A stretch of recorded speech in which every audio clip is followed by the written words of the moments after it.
Could you survive in these surprising survival situations? Let's talk about that.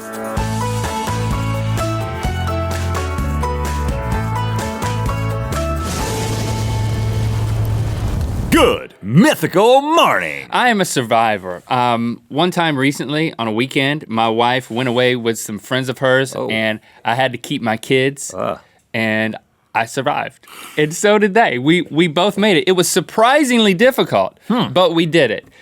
So I'm hoping that story I just told you will rival the surprising survival stories that we are going to share with you today, even though I know it's not. You can relate to these people. I can relate. And I'm wearing camouflage. We're all survivors.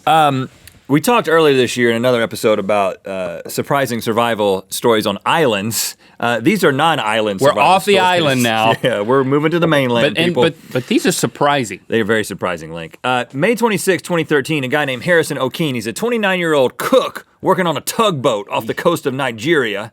Pulling other boats. He's cooking. He's minding his own business and doing his own business, taking a crap in the loo on the boat. He's in the bathroom when he gets struck by a huge wave which causes the boat to sink, and the boat sinks very suddenly, like 100 feet before anybody has a chance to react. He begins to see that first of all, he gets out of the bathroom and gets into another little room. He begins to see water coming underneath the door. He's like, he knows what's going on. The boat has turned upside down. Can you imagine the panic? And so what he does is he thinks fast and he gets on top of a mattress. I usually crawl under a bed when I panic. He makes himself a waterbed, Link. He made a waterbed, and he's on the waterbed. Doesn't seem like that's gonna help. Well, it did when help you're sinking. because he stayed in a 4-foot pocket of air for 62 hours. Now, there's a lot of things that went on during that 62 hours. Number one, all of his other crewmates died somewhere early in the process. What's the air situation? That's what I'm not understanding. The air situation. How's he breathing? He's breathing the oxygen that's trapped, and because of the pressure at that depth, you actually get a lot more oxygen in there. So 62 hours. Like the boat's upside down. Yeah, it's an air pocket. Okay. It's like when you get into the jacuzzi and there's an air pocket, and it makes you look like you've got a lot of fat down here, then you're like, and then it looks like you farted. He's inside the fat pocket in a bathing suit. Why is Rhett pushing on his pants? Do you understand the logic now? Now that you've used that analogy, I'm So he's inside locked in. he's inside a pair of swimming trunks in a jacuzzi. That's where this is going now. I get it. He's in this air pocket. He's breathing this highly concentrated, highly oxygenated air. His other crewmates have died. He can hear them being eaten by fish and sharks. Ooh. He has nothing to eat except one can of Coke. This guy stretches that can of Coke for 62 hours. It's like me finding the Sprite in the ice bath. Well, it's like, I can survive in here. It's not that funny. Oh, yeah. And then this is what happens after 62 hours. All right, so you should be walking on the ceiling. Scuba rescuers. Okay. What's that? Okay. That's horrible. All right, you found one, yeah? He's alive. He's alive. Okay, keep him there. Keep him there. All right. Just keep him there and keep him calm. Okay. Whoa. All right. Just reassure him. Pat him on the shoulder. Pat him on the shoulder. Pat him on the shoulder. Look, there he is. There's Harrison. He's like, oh, you're not a can of Coke. You're a man. He looks a little disoriented. Now, I'm surprised that the diver who rescued him didn't freak out, but I'm more surprised that he didn't freak out. Like, what did he think was grabbing his hand under there? Some black suited creature that comes up? I mean, this guy's been through a lot in that 62 hours, and you could see the guy thought he was just grabbing a dead body, and then it grabbed back. So the diver was freaking out. And the reason the diver sounds like a chipmunk is because they put helium inside their breathing mixture. That's a little tidbit that I learned during this process. Okay. Anyway, Harrison is now the official spokesman for Coca-Cola. And their new 62-hour Coke campaign. Okay, I got one. Mario Prosperi is a Sicilian policeman and a pentathlete. And he ran, in 1994, he ran in the Marathon des Sables, or Sable, a 150-mile race across the Sahara Desert in Morocco. Sign me up. 150 miles across the desert. Sounds crazy. It's so dangerous. It is crazy. They make you sign a waiver that says where to send your body when you die. I want to be cremated and put in the Cape Fear River. All right, here's one of the rules. If a sandstorm comes up while you're running this 150 miles across the desert, you're supposed to sit down, cover your head, and wait it out. Unless you want to win the race. That's right. Mario decides he is going to keep running. Because a sandstorm did hit, and he kept running, and running, and running. You can't see very well in a sandstorm. No. 6 hours later. Because of the whole Darude part. The sandstorm. Darude gets in your eyes. It's the rudest of sandstorms. 6 hours later, storm dies down. Mario, of course, is alone in the middle of the Saharan desert, completely off course. What's the dude supposed to do? He just picked a direction and just started walking. Random direction, starts walking. 36 hours later, that's a long time. He completely runs out of food and water. Now, I'm gonna go ahead and spoil this for you. A, he survives. Oh. But B, it was 10 days later. Dude survived in the Sahara Desert, totally alone, with nothing but like a water bottle for 10 days. He's a Sicilian. First thing he started doing was peeing in the water bottle. And then drinking that. Oh, wow. But that gets old after a while. That happened early. There's a diminishing returns type of thing on peeing in your own water bottle. You mean it gets worse?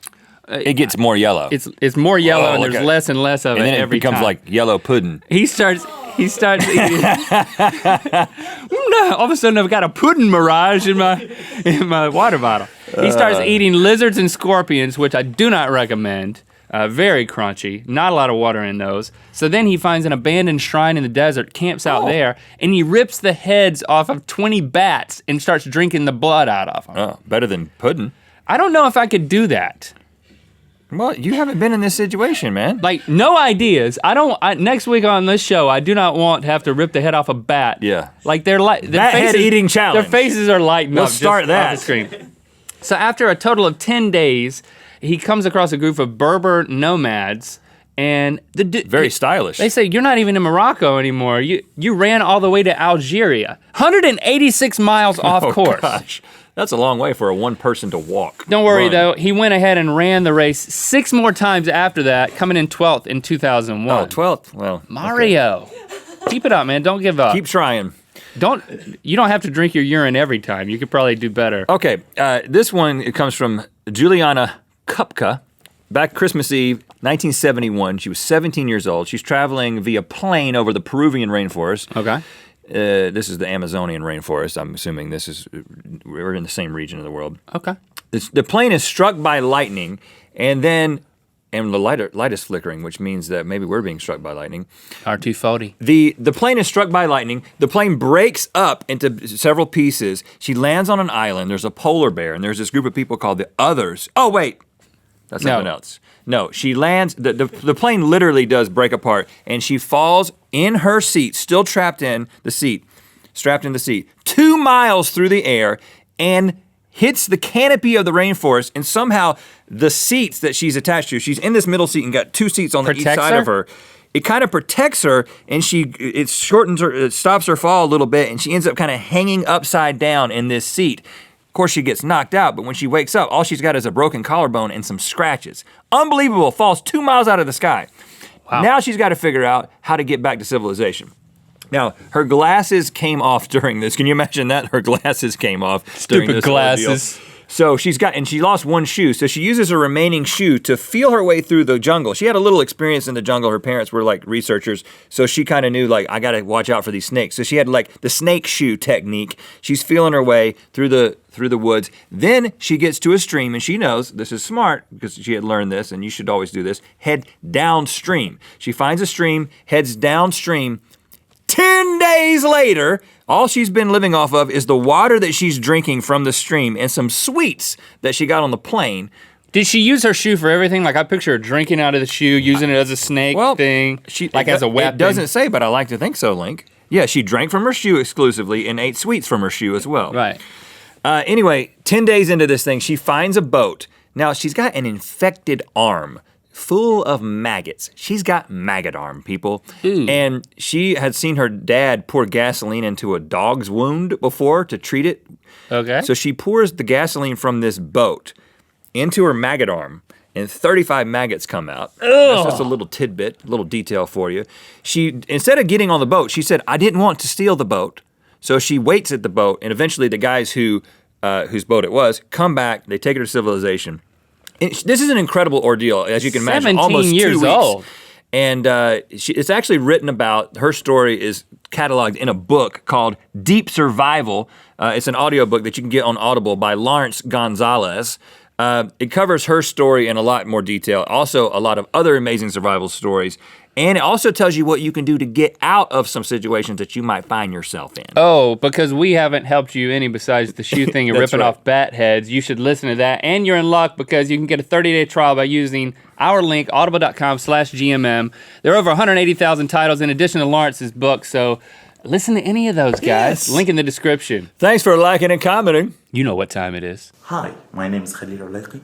I'm from Syria, and this is my favorite card, the Ten of Hearts, and it's time to spin the Wheel of Mythicality.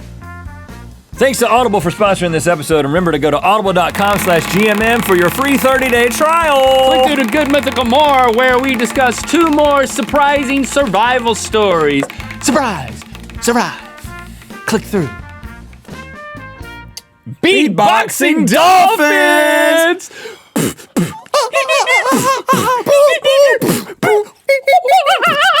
Sounds like a monkey, but it's a dolphin.